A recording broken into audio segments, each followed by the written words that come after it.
नमस्कार, तपाईहरुलाई स्वागत छ टेक्निकल दाजुको नयाँ भिडियोमा। तपाईले ईडीबी फर्म भर्नु भएको छ भने तपाईले पक्कै पनि ईडीबी को कन्फर्मेसन नम्बर राख्नु भएको थियो होला।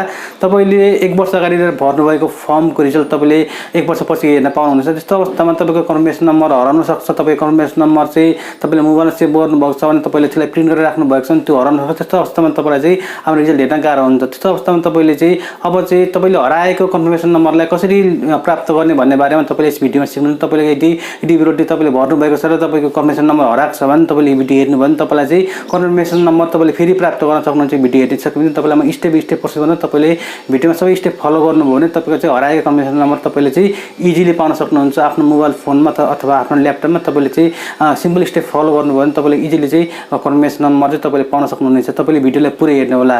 फर्म भरेको 1 वर्षपछि रिजल्ट आउँछ। कन्फर्मेसन नम्बरलाई हामीले चाहिँ कपी गरेर राखेको हुन्छ अथवा तपाईले चाहिँ प्रिन्ट गरेर राख्नु भएको होला। कुनै पनि कारणवश त्यो कन्फर्मेसन नम्बर चाहिँ हराउन सक्छ। तपाईले चाहिँ यो भिडियो हेरेर तपाईले कन्फर्मेसन नम्बरलाई फेरि प्राप्त गर्न सक्नुहुन्छ। तपाईले सिम्पल स्टेप फलो गर्नुपर्ने हुन्छ। तपाईले फलो गर्नुभयो भने चाहिँ तपाईले कन्फर्मेसन नम्बर फेरि प्राप्त गर्न सक्नुहुनेछ।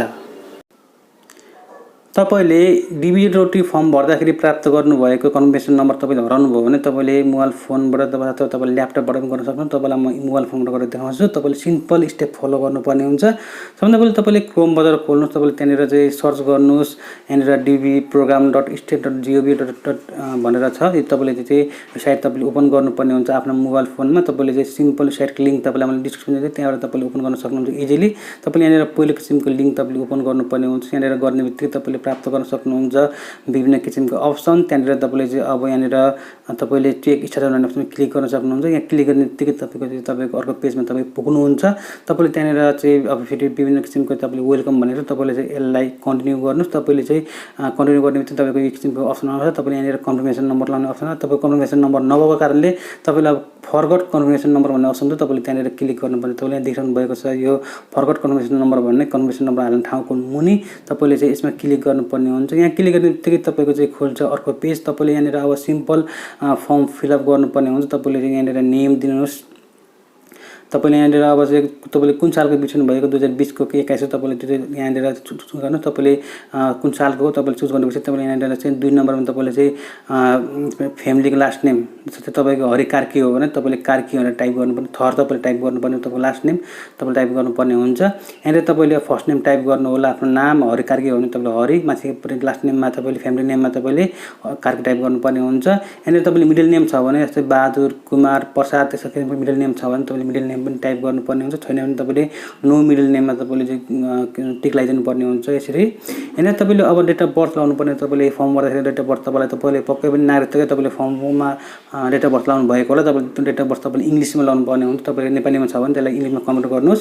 इंग्लिशमा कन्भर्ट गरेर तपाईले यहाँ लगाउनुस्। तपाईले इमेल आईडी कुन दिनु भएको तपाईले त्यो इमेल आईडी तपाईले दिनुपर्ने हुन्छ।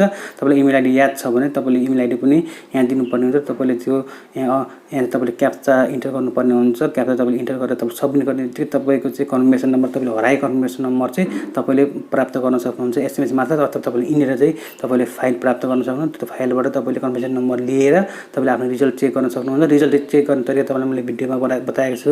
अर्को भिडियोमा तपाईले त्यो भिडियो गरेर चेक गर्न सक्नुहुन्छ। यहाँनिर तपाईले यो क्याप्चालाई तपाईलाई पढ्न गाह्रो भयो भने तपाईले यहाँनिर नेक्स्ट गरेर अर्को क्याप्चा ल्याउन सक्नुहुन्छ। हेर्नुहुन्छ तपाईले इजिली क्याप्चालाई टाइप गरेर सबमिट गर्नुभयो भने तपाईको कन्फर्मेसन नम्बर चाहिँ आउँछ। भिडियो कस्तो लाग्यो कमेन्ट बक्समा लेख्न नबिर्सनु होला। तपाईहरुले हामीलाई सब्स्क्राइब गर्न नबिर्सनु होला। तपाईले हाम्रो भिडियोलाई लाइक गरिदिनु होला। तपाईले शेयर गरिदिनु होला। तपाईले हामीलाई फेसबुकमा, इन्स्टाग्राममा, तपाईले टिकटकमा र तपाईले हामी ट्विटरमा फलो गर्न नबिर्सनु होला। तपाईलाई टेक्नोलोजिकल सम्बन्धी, एजुकेसनल सम्बन्धी भिडियोहरु हामी दैनिक रूपमा लिएर आउने छौं। तपाईको साथ र सहमतले हामी नयाँ भिडियो बनाउने मोटिभेसन मिल्छ।